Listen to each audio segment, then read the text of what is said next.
Je m'appelle Captain Rémi, je suis écrivain voyageur et là mon projet c'est de faire Paris-Nantes en char à voile.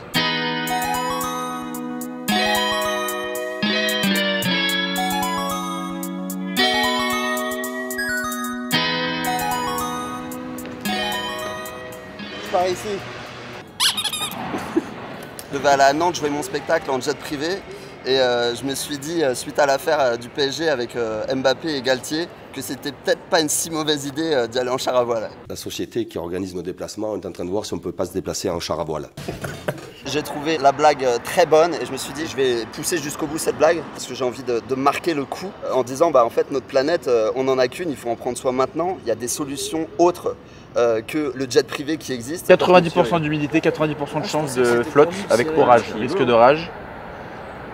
Tu crois bien? Mais il y a du vent? Non. Ça fait une semaine que j'appelle toute la France entière pour essayer de trouver un char à voile. Il faut savoir que moi je voulais absolument un char à voile à pédale. Parce qu'il n'y a pas forcément du vent en permanence et ça va me permettre d'avancer en cas de non-vent comme ce matin.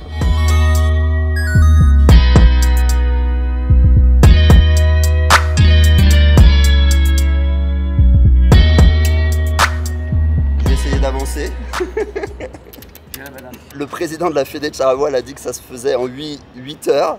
Moi je pense plutôt mettre 5 jours. En tout cas moi c'est l'impératif que je me suis donné parce que mon spectacle se joue dimanche à Nantes. Je vais pas prendre la nationale ni l'autoroute, je vais plutôt prendre des voies cyclables. Donc longer la Seine jusqu'à la Loire et ensuite longer la Loire jusqu'à Nantes.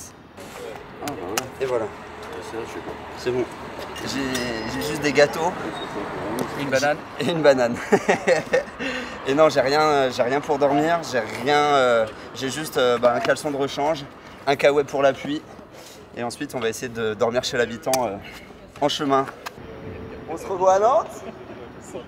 On m'a expliqué ça, je ne l'ai jamais fait. Mais techniquement, je dois pouvoir lever comme ça pour passer quand il y aura des ponts ou des choses plus compliquées.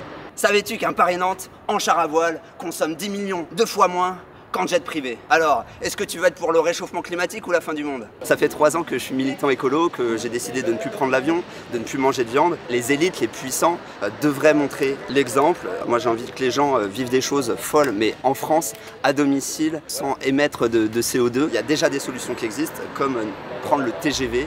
Donc ça s'appelle un train à grande vitesse et ça existe en France. Ouais.